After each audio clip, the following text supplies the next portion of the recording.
Prince of Persia: The Lost Crown on Steam Deck. Now it's officially on Steam. Many months after it came out, I really got on the radar on this one. So it's marked as playable. So this is the compatibility. The game apparently works well, but it does require Uplay. So it does require Ubisoft Connect, which is installed automatically in the middle, so you don't have to do anything, just log into your Uplay account. It has the Nuvo, perfection, our favorite. Also has achievements, so finally they put achievements when releasing games on Steam. By the way, thanks to Ubisoft for providing a code of the game.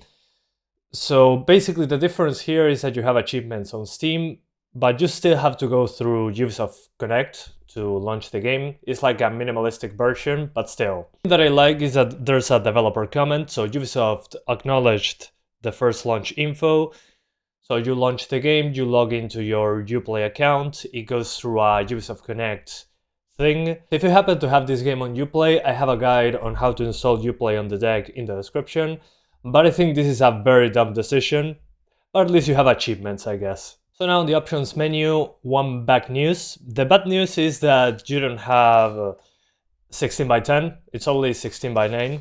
So you have black bars at the top and bottom of the screen. That's not a big issue when it comes to the Steam Deck OLED because it turns off the pixels, but on the LCD Steam Deck, you won't have the entire screen. FPS limit, you can basically have it as high as you need. Graphics quality, it's a joke. You don't have manual options, only presets, normal, high, and ultra. We're going to do ultra. There's no TAA, which is a big plus in my opinion. You can change the scale of the HUD. I recommend large for Steam Deck due to the smaller screen. And that's basically it. Those are the settings. Highest settings, 720, because there's no 16:10. So let's get into it right away. Welcome to Prince of Persia: The Lost Crown. I think this is one of the perfect games to have on Steam Deck. It's also on the Nintendo Switch. But with unlocked frame rates, you get a pretty high frame rate with some traversal stutter. You probably want to just lock it to 60, and if you have the OLED Steam Deck, lock it to 90. So let's keep it at the 60 FPS target. I think visually it has a nice style. The thing, again, that bothers me, yeah, it's on Steam, that's wonderful, whatever, and you have achievements, but you still need to go through Ubisoft Connect. It does it automatically on the Steam version. You only need to log in the first time, I think, but you need an internet connection for that. So that kind of sucks in my opinion. I'm going to try without internet to launch the game again. The 60 FPS cap seems to be more than fine, no issues whatsoever. Some stutters here and there, which I don't know why that's happening. I'm on Proton Experimental.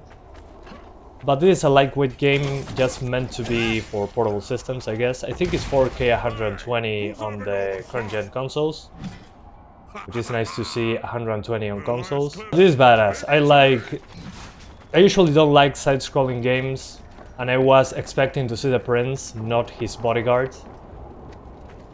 But still, this is a fun game so far. Hack and slash, Metroidvania sort of thing. The art style I think is perfect for the Steam Deck, especially the OLED. Lots of nice colors there. But I cannot get over having Ubisoft Connect in the middle, despite being the Steam version of the game. That bothers me to no end. Which again, it's a common theme on the Ubisoft Steam versions of games, but that doesn't mean it's right. Same thing with EA. I mean, if Ubisoft Connect drops for any reason, you probably have difficulties getting into the game. I mean, it happened a week and a half ago that I couldn't log into my Uplay account because the servers were down. And that could happen at any moment. Okay, so now that I'm doing more combat, let's jump into handheld view so you can see how it looks on the OLED screen and at 90 Hz. Hopefully the stutter is resolved, but I don't think so. It's still there. Alright, now in handheld with 90 Hz. If we disable the frame limit, we get hundreds of FPS, but that's a waste of battery, and we only got 90 Hz on the OLED. This game also doesn't have HDR, which with the shiny things that you're looking at, I think it would be perfect for this game. Which is a shame. On-screen keyboard, what the hell?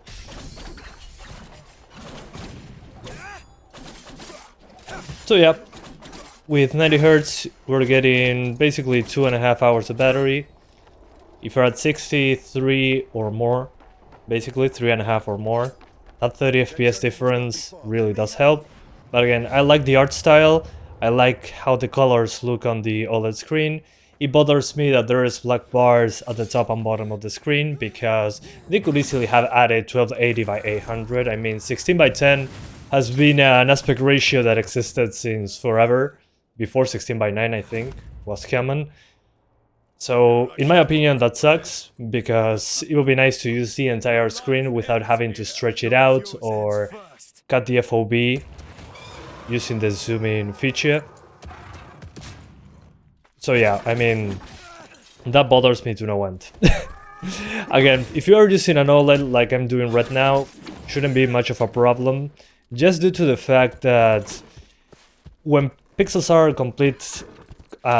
complete black, they actually turn off the pixel, so it seems like you have a slightly smaller screen, which I mean, it's fine. But on the LCD one, the black bars will be like a grayish washed out color, and that's annoying. But when it comes to performance, it's fine, only bothers me with the stutters when targeting 60 for some reason, especially. When doing 90s, it's been better, but usually when traversing or when a new effect shows up, like there. So I'm not entirely sure why this happens. If I remember correctly, correct me if I'm wrong, this is a Unity title from Ubisoft. But they are not using the Snowdrop engine or anything like that, which makes sense. They are trying to make a lighter game. Because if this game ran at 30 FPS on the Steam Deck, I'll be asking myself, what did they do? So yeah, I mean, look at that art style. That's super cool. So yeah, again, I'm not a Metroidvania fan, but I'm a Prince of Persia fan. I just wanted to see the prince in this game. And it responds very well to the controls. And as I was talking about that I forgot, when I'm doing here 90 Hz, it said 2.5 hours of battery, but here that we're in a smaller area with only one enemy, it's more than 3 hours. I recommend playing this at 90 if you have the chance, and if you are on the LCD deck, just keep it at 60, you'll be completely fine. The game looks good still, but those stutters randomly when traversing and when something new shows up are kind of worrisome to me. Then when it comes to the Steam release, it's nice to have it on Steam. It took them a few months to get a Steam version. I guess exclusivity for Ubisoft Connect, which I get it. They want you to use their launcher instead of Steam. But still, it's bothersome. The best thing you get out of it is that you don't have to set up Ubisoft Connect manually by yourself and then launch the game that way. It's just launching the game, opens Ubisoft Connect, and you're usually good to go. I really like those reflections. That's pretty cool. The reflections in the ground. Then battery life is fine, performance is okay because there are stutters very randomly, which is bothersome, at least in my opinion. That shouldn't happen. So yeah. And battery life, if you look at that 60 on the OLED Steam Deck, more than 3 hours, probably 4 hours. On the LCD Steam Deck, I'm guessing more like 2 hours, probably. But I missed the Prince. I want another Prince of Persia game. Assassin's Creed killed Prince of Persia. So yeah, now the Prince has been kidnapped and all that. I guess that's the reason why we not play as him. But man, I miss the Prince of Persia games so much. I still play them from time to time. I also have a franchise video on the Prince of Persia games before this one came out. on the LCD Steam Deck, link in the pinned comment. You can play the classic ones. They require some tweaking, but they work pretty dang well. And this one is a nice addition to Steam if you want to play the entire franchise. We also have the Rogue Prince of Persia, but I haven't tried that one as of yet. Again, when they are side-scrolling games, I usually do not pay attention, but I heard that this one is pretty good. They offered a code for me to try it out. I wanted to see performance. And again, at least on Steam you have achievements, but you got to go through Ubisoft Connect, which again is automatic.